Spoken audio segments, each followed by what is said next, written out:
Então, qual é a marca dessa igreja? Fidelidade. Fidelidade inabalável no Senhor em condições bem desfavoráveis. Observe aí no versículo 4, que agora da segunda epístola, que ele confirma essa fidelidade inabalável em Cristo dos Tessalonicenses. Vamos ler o versículo 4? Nós lemos 2 Tessalonicenses, né? Capítulo 1, versículo 4. A tal ponto que nós mesmos nos gloriamos de vós nas igrejas de Deus, à vista da vossa constância e fé em todas as vossas perseguições e nas tribulações que suportais. Leamos o 5 também. Sinal evidente do reto juízo de Deus, para que sejais considerados dignos do reino de Deus, pelo qual, com efeito, estáis sofrendo. Então, vejam que aquela igreja, ela perseverava em meio às dificuldades. Então, vamos aprender algumas coisas aqui. Em primeiro lugar, essa fidelidade inabalável é o tema da mensagem, fidelidade inabalável em Cristo. Em primeiro lugar, a persistência, a perseverança na fé revela fé autêntica em Cristo. Quem consegue perseverar no caminho do Senhor, mesmo passando por muitas tribulações, significa que essa fé não é falsa, essa fé é verdadeira. É isso que Paulo está confirmando aqui. A fé verdadeira no Senhor Jesus Cristo suporta as provações e tentações que acontecerão ao longo da jornada cristã. Não se engane, no mundo tereis aflições. Mateus 7, 24 diz assim: todo aquele, pois, que ouve essas minhas palavras e as pratica, será comparado a um homem prudente que edificou a sua casa sobre a rocha. Caiu a chuva, transbordaram os rios, sopraram os ventos e deram com ímpeto contra aquela casa que não caiu, porque fora edificada sobre a rocha, firme. Todo aquele que ouve essas minhas palavras e não as pratica, será comparado a um homem insensato, que não tem a fé verdadeira. A fé autêntica em Cristo pode ser abalada, mas vencerá os obstáculos na trajetória da vida cristã. Sim, a gente sente o temporal e abala a casa. E Pedro, por exemplo, se viu nessa situação, nosso irmão Pedro, quando ele ali diante da turma do Sinédrio, né? Na verdade, nem foi do Sinédrio, da empregada. Diz a palavra que Pedro estava sentado no pátio, aproximou-se uma criada e lhe disse: também tu estavas com Jesus, o Galileu. Ele, porém, o negou diante de todos.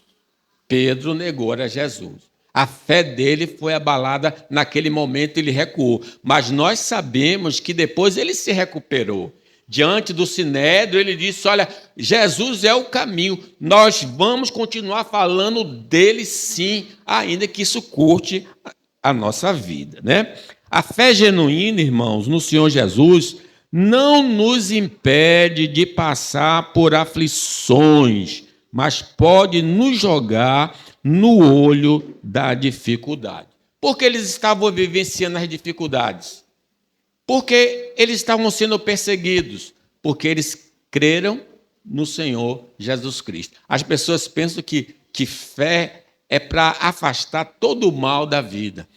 Não, a fé vai atrair o mal para a sua vida, porque o universo contrário a Deus vai pelejar contra nós. Diz o apóstolo Paulo aos Tessalonicenses: portanto, nunca deixamos de agradecer a Deus, pois quando vocês receberam de nós a mensagem dele, não consideraram nossas palavras meras ideias humanas, mas a aceitaram como palavra de Deus, o que sem dúvida são. E essa mensagem continua atual em vocês, os que creem. E então, irmãos, vocês foram perseguidos pelos seus próprios patriotas, tornando-se assim imitadores das igrejas de Deus em Cristo Jesus na Judéia. Então, a palavra de Deus é que atraiu a dificuldade na vida dos irmãos. A fé real em Cristo não elimina os instrumentos do mal, mas nos conserva no caminho, apesar de grande tentação. Então, você vai vencer sim, porque maior o que está em você do que o que está no mundo. Diz o apóstolo Paulo, em todas as situações, levantem o escudo da fé para deter as flechas de fogo do maligno. A verdadeira fé em Cristo pode estar em níveis diferentes em cada um cristão, por causa da sua estatura espiritual. Sim, a fé deveria estar bem grande, forte em nós, mas infelizmente Jesus disse, grande é a sua fé, homem de pequena fé. Então a fé tem níveis, vai depender do seu convívio com Deus, da sua intimidade com Deus, isso vai lhe dar mais segurança. Paulo chega a escrever aos Romanos, aceite os que são fracos na fé. É aquela questão da comida. Ah, não vou comer um acarajé. Se comer um acarajé, o demônio entra na minha vida, entra na minha casa. Então, é fraco na fé. Então, outros são fortes e conseguem comer tudo, né? A fé autêntica em Cristo não fica atraída por complementos para a fé. A nossa fé em Cristo é suficiente, irmãos. Não precisamos de nenhum tipo de adorno, de nenhum complemento, de nenhuma boa obra. Crê somente e será salvo. A fé autêntica em Jesus é aprovada nos testes da veracidade.